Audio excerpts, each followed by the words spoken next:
everyday action that we can take away is to imagine that there is no such word as failure and there's no such word as success. So if you take those two words out of your vocabulary, then you take out the concepts as well. The idea that I was most struck by this evening around how to overcome failure was this idea of naming your own board, of people with different types of wisdom and just like different specialisms, different mentors that can really help you to weather those moments of failure in life. I think the one action people can do to fail better is to lead into that really uncomfortable feeling when you have failed and just be open and honest about it. Like, be open and honest about it with yourself and with your teams.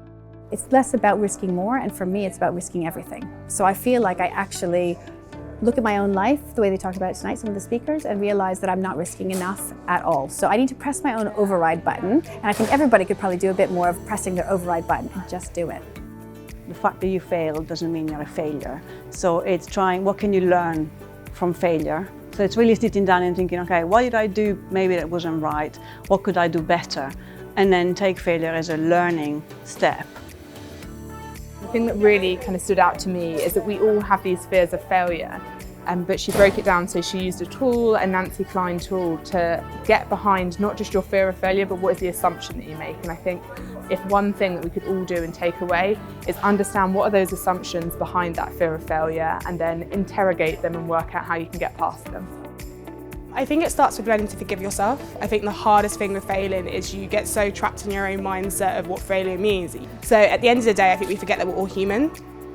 The one action I thought was put really well by one of the audience members, who said the first thing you have to do is ask yourself, what can I learn from this? The imposter syndrome is something that you can actually embrace, and that if you're not feeling the imposter syndrome, that you might actually not be pushing yourself hard enough and you might not be stretching yourself. Worry less about what people think of you and give yourself permission to fail.